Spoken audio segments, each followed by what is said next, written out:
Hey guys, all right, so we have gotten to the point where we're ready for our second stretch and fold. And just to recap, so we started this morning at 8 a.m. then by feeding our starter. Then I think it was around 11:30, 12. I have to go back and check. We did our auto lease, which means we mixed the rest of our flour and water together by itself. And then right around 1:30, we added the sourdough starter, waited 30 minutes, added the salt, waited 30 minutes. Then we did our first stretch and fold, waited 30 minutes. Now we're on our second of 4 stretch and folds. So you can kind of see why this would really be impossible to do in person, just because of the lengths of time in between each step. So that's why I'm really hoping that these videos will be helpful for all my friends who would love to try to do their own sourdough. So again, as always, just before I started the video, I washed my hands really well, and I still have my room temperature spring water right here that I'm going to dip my hand into. This is our second of 4 stretch and folds, and you can see on this dough how it's still kind of holding the shape of our last stretch and fold a little bit, but it's moving. It's a little slack. This is the first dough. So I'm going to keep repeating this so that you can keep track of what dough. This is the very first dough that we mixed. It's the 800 grams of bread flour, 150 grams of pumpernickel, and 50 grams of spelt for a total of 1,000 grams.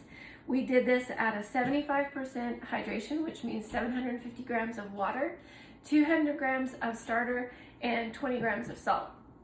Probably easily could have done 15 grams of salt, but it's just easier this way. This is what I'm used to. So you can play with that. It's to taste. And the salt really does make a big difference.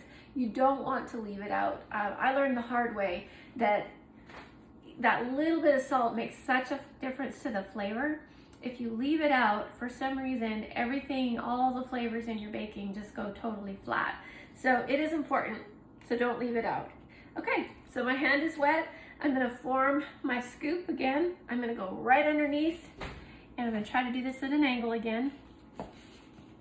And stretch and fold. Always kind of just trying to scrape a little bit along the side of the bowl, 90-degree turn, stretch and fold. Now, you might be able to start to see some strands, and that is actually the gluten forming. So it's less shaggy, and you're actually starting to get some elasticity and some stretch. So you can see how far I can stretch that now before it's breaking. But we still have a ways to go. It is still breaking, but I am starting to see some strands.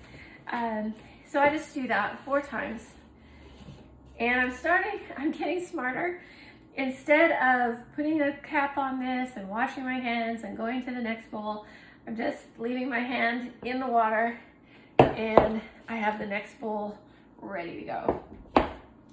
One of the things I'm hoping you might be able to see, and it might be kind of hard, but there are actually some bubbles, some fermentation bubbles starting to form from that starter. So it is already starting to do what it does. You can kind of see it better there. That's one right there. See? And there. And tucked in right there. So this is good stuff. This is a good sign. So get my hand wet again, form my scoop, go right underneath, and stretch and fold.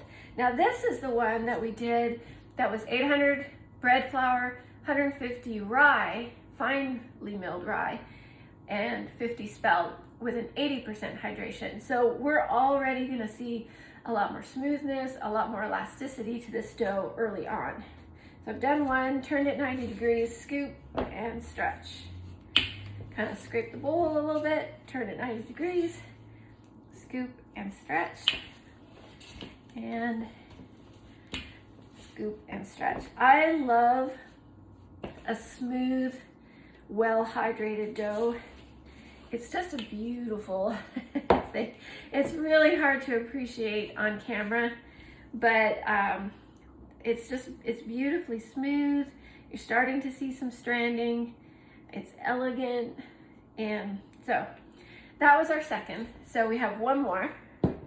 This last dough was it was 575 grams of bread flour, 375 grams of pumpernickel. So it was a really high pumpernickel content. We'll see. I haven't done that much. I've actually never used pumpernickel, but I've never done that much rye in a bread dough. So it might be super dense is kind of my guess, but we'll see. And then we still did the 50 grams of spelt flour.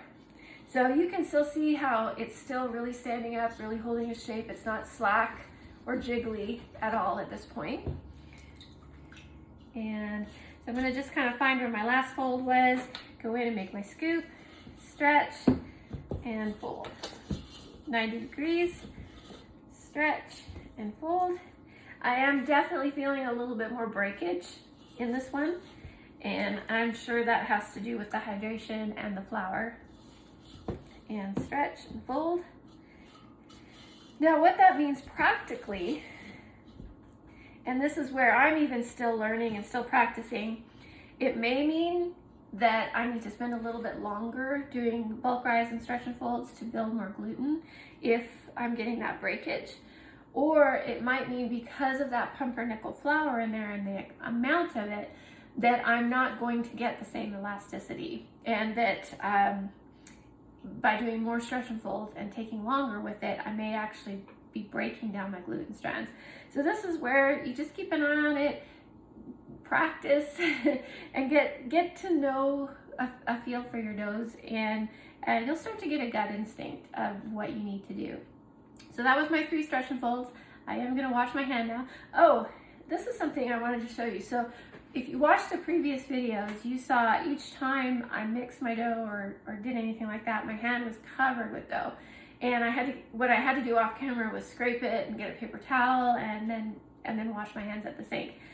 Once your dough starts coming together, any one of these 3 doughs, my hand is almost totally clean. So the dough is not sticking to my hand as much anymore. So that's just a sign that it's starting to come together and become its own thing. So again, that was second of 3 stretch and folds. We have 2 more to go with 30 minutes in between, and then we're going to get into pre-shaping.